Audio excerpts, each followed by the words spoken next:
Hi అండి, అందరికీ welcome back to Hasini Reddy kitchen. ఈరోజు హాసిని రెడ్డి కిచెన్లో కోఫ్తా కూర చేస్తున్నాను. ఇది చాలా స్పైసీగా చాలా బాగుంటుంది.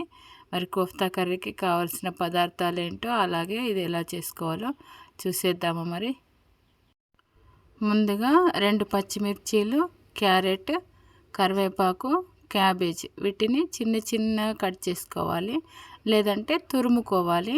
అలా కాకుంటే మిక్సీ పట్టుకున్నా కూడా పర్వాలేదు, కానీ ఈ రకంగా అయితే చిన్నగా చేసుకొని రెడీ ఉంచుకోవాలి.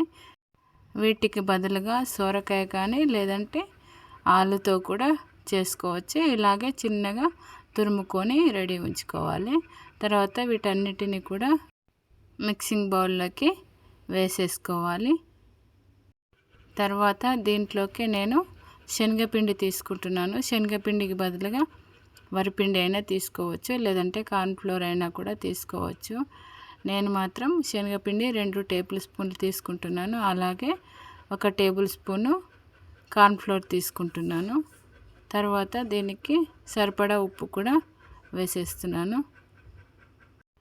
అలాగే 1/2 టీ స్పూన్ చిల్లీ పౌడర్, అలాగే 1/4 టీ స్పూన్ పసుపు కూడా వేస్తున్నాను.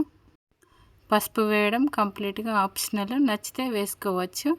ఇలా వేసిన తర్వాత అన్నింటినీ ఇలా కలిపేయాలి. వాటర్ వేయకుండానే దీన్ని అంతటిని కూడా ఇలా బాగా అనుకుంటూ కలిపేయాలి. వాటర్ వేస్తే పిండి మాత్రం బాగా లూజ్ అవుతుంది, మనకి కోఫ్తాలు చేసుకోవడానికి రాదు. అందుకోసమని ఇలా కొంచెంసేపు ఎక్కువగానే కలిపితే పిండి ఉండలాగా అవుతుంది. ఇలా ముద్దలాగా చేసుకొని గ్రేవీ చేసుకోవాలి కాబట్టి దీనిపైన మూత పెట్టేసి పక్కన పెట్టేద్దాము. గ్రేవీ కోసము పల్లీలు 20 to 30 గ్రామ్స్ తీసుకొని మంచిగా వేయించి పొట్టు తీసి రెడీ ఉంచుకోవాలి. తర్వాత అదే ఫ్రై ప్యాన్లో కొంచెం నూనె వేసేసి 1/4 టీ స్పూను జీలకర్ర, అలాగే 1/2 టీ స్పూను ధనియాలు కూడా వేసి ముందుగా కట్ చేసి రెడీ ఉంచుకున్న ఒక 2 టమాటాలను కూడా వేసేయాలి. అలాగే 1 ఉల్లిపాయను కూడా చిన్న చిన్న ముక్కల్లాగా చేసేసి వేస్తున్నాను. అలాగే 2 పచ్చిమిర్చీలు, కరివేపాకు కూడా వేస్తున్నాను. తర్వాత 1/4 టీ స్పూన్ పసుపు కూడా వేసేసి 1 వెల్లుల్లిని కూడా పొట్టు తీసేసి వేసేసి వీటిపైన మూత పెట్టేసి సిమ్లో ఉంచేసి ఒక 5 నిమిషాలు ఉడికించాలి. ఈ రకంగా ఉడికిన తర్వాత మిక్సీ జార్ తీసుకొని ముందుగా పొట్టు తీసి రెడీ ఉంచుకున్న పల్లీలు వేస్తున్నాను. అలాగే ఇందాక ఉడికించిన గ్రేవీ కూడా వేసేసి అంతా కూడా మంచిగా మిక్సీ పట్టేసుకోవాలి. అంటే గ్రేవీ బాగా రావాలి కాబట్టి ఈ రకంగా ఉండేటట్టు మిక్సీ పట్టేసి పక్కన పెట్టేద్దాము. ఇప్పుడు ముందుగా రెడీ ఉంచుకున్న మిశ్రమాన్ని ఇలా చిన్న చిన్న ఉండల్లాగా లేదంటే బాల్స్ లాగా చేసేసి రెడీ ఉంచుకోవాలి. ఈ సైజులో ఉండాలి. మామూలుగా గ్రేవీ ఎంత పట్టాలి అంటే ఈ సైజులోనే ఉంటే బాగుంటుంది. ఇంకా వీటికి ఒకవేళ మీకు ఉండల్లాగా రాకపోతే కొంచెం పిండిని మళ్ళీ యాడ్ చేస్తే సరిపోతుంది. నాకైతే పర్ఫెక్ట్గా సరిపోయింది కాబట్టి ఉండలు బాగానే వస్తున్నాయి. తర్వాత వీటిని చేసేటప్పుడు ఒకదాని పక్కన ఒకటి అంటుకునేటట్టు పెట్టకండి, ఎందుకంటే కొంచెం అంటుకుంటాయి కాబట్టి ఇలా పక్క పక్కన పెట్టకుండా కొంచెం దూరంగా పెట్టేసి అన్నీ కూడా ఇలాగే చేసేసి రెడీ ఉంచుకోవాలి. ఇప్పుడు స్టవ్ పైన కడాయి పెట్టేసి డీప్ ఫ్రైకి సరిపడా నూనె వేసేసి అది వేడైన తర్వాత ఇలా ఒక్కొక్కటి వేయాలి. మామూలుగా నూనె బాగా వేడి కావద్దు, సిమ్లో పెట్టేసే వేయాలి. కొంచెం సేపు వరకు ఇలా వేయించుకుంటేనే బాగుంటుంది. ఇలా ఒక్కొక్కటి వేసేసి కొంచెం సేపటి వరకు కూడా కలపొద్దు, కలిపితే మళ్ళీ దానికి అంటుకుంటుంది కాబట్టి ఇలా వేసిన తర్వాత ఒక 2 నిమిషాల వరకు వాటిని కదిలించకుండా అలాగే వేయించుకోవాలి. ఒక 2 నిమిషాల తర్వాత మంటను మళ్ళీ కొంచెం పెంచేసి ఇలా అనుకుంటూ వేయించుకోవాలి. అప్పుడే అవి రౌండ్గా బాగుంటాయి, లేదంటే అన్నీ కూడా ముక్కల్లాగా అయిపోయి అంతా కూడా విడిపోతుంది. కాబట్టి ఇలా అయిన తర్వాత ఇప్పుడు మంటను కొంచెం ఎక్కువ పెంచేసి ఇలా డీప్ ఫ్రై చేసేసుకుంటే సరిపోతుంది. ఈ కలర్ వచ్చేసిన తర్వాత వీటిని తీసేసుకోవాలి. చూడండి రౌండ్గా అలాగే ఉన్నాయి. అలాగే మిగిలినవి కూడా ఇలాగే ఫ్రై చేసుకొని మొత్తం కూడా రెడీ ఉంచుకోవాలి.